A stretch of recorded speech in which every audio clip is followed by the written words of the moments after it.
Plaintiff Tori Flowers was friends with the defendant for 5 years, but she claims the defendant betrayed her by telling her personal business to outsiders who weren't in their circle. Tori's suing her former friend today for unpaid loans. Defendant Danielle Davis says she was always there for Tori, but every time they have a problem, Tori takes it to social media.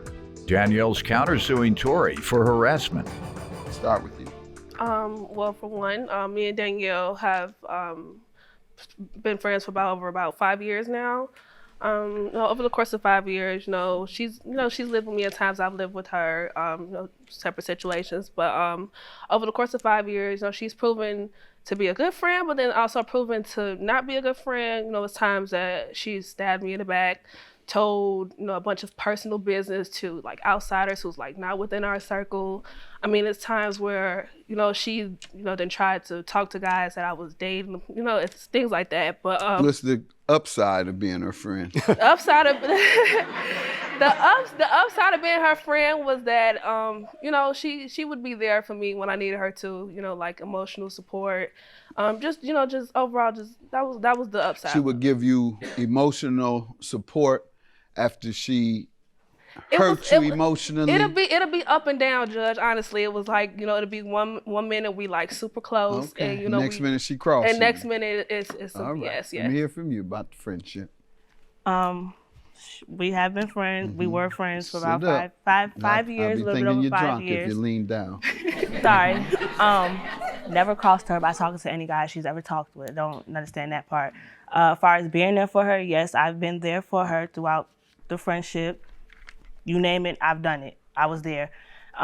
She's been a good friend for a majority of the part until little altercations come about, and then it goes to social media. So whenever we get into a problem, it goes to social media. Like what? Every incident, she just runs to Facebook and she got to make an subliminal post, but I know you're talking about me. Right. And it's just like...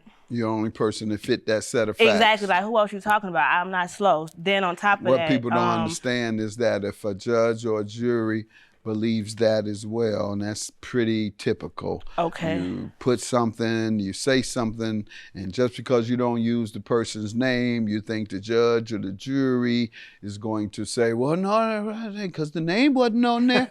Notice the only person that fits that set of facts at that time, period. So therefore, we believe you were talking about this person. Unless you could show us that there's another person you were talking about who has the same set of facts during the same time frame, then we'll say we don't know who you were talking about. But if you're the only one that can fit those facts, that's typically the case. She stabbed me in the back, told a bunch of personal business to like outsiders who's like not within our circle. I mean, it's times where she then tried to talk to guys that I was dating. It's things like that. But what's the upside of being her friend? The upside of Plaintiff Tori Flowers is suing her former friend, who claims every time they had a problem, Tori took it to social media. Yes, ma'am. That's not true. Okay, it is true from my courtroom. Go ahead, tell me what's not true. No, I was the one. Go ahead. What else you want me to tell me about your friendship with her? I've never brought anybody into our friendship as far as conflict issues, only but family.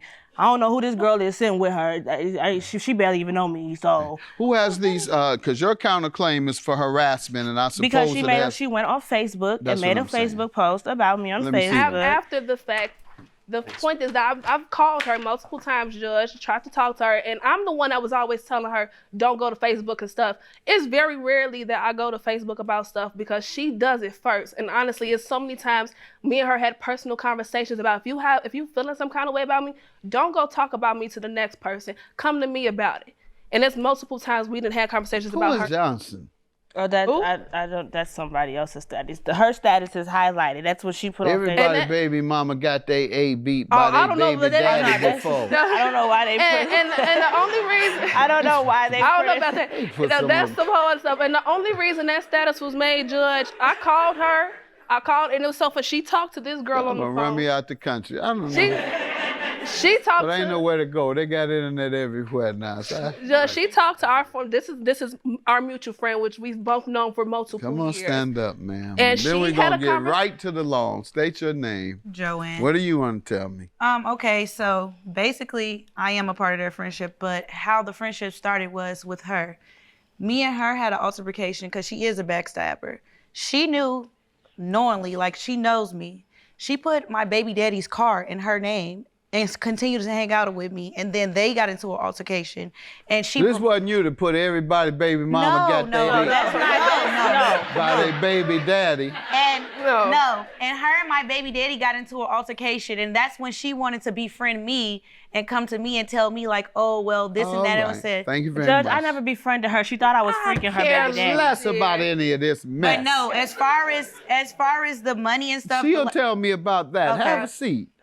How does she owe you for these loans? Now, over the course of the past 2 years, you know, she would have jobs, but she wouldn't keep them, and she would always need, you know, some kind of loan for something. If it was for the baby's daycare, the baby's birthday, her birthday, Christmases, you know, things like that. And I would help her for rent, light bills, phone bills. Help me. I would help Tell her. me what happened this time. Well, the most recent time, The one you're suing her for. Mhm. Right, I'm suing her for a total of $2,400, but Yeah. the most recent time I gave her a total of $600, which was back in November of 2018.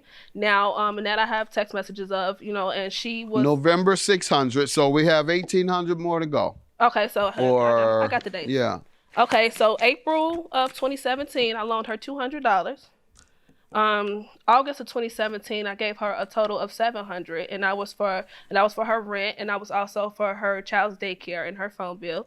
The next time was June of 2018. I gave her $400. Now the thing was, you know, I told her at the moment, don't worry about it right now. When you She get your hasn't given taxes- you anything on these? Let me hear like from you, little- ma'am. I've been job to job. We did have a conversation when I filed my taxes that I'm just saying, just like you look, I'm just saying, first of all, there's no loan. You didn't loan me in no period of time and nothing. Like you just said, you're helping me and you doing it out the kindness of your heart. I can You see, said we discussed when my income tax comes. We no, discussed I this. told that was the last payment when she gave me that $600. No, ma'am. You were telling her about filing your taxes. That was a conversation we had over the phone, and I told her. That's why your case is dismissed and yours is granted. I don't believe a word you say. Have a good day. Judgment for the plaintiff. I mean, it was like simply the only way to get her to understand her wrongs. Girl, I have the messages. But I have the messages.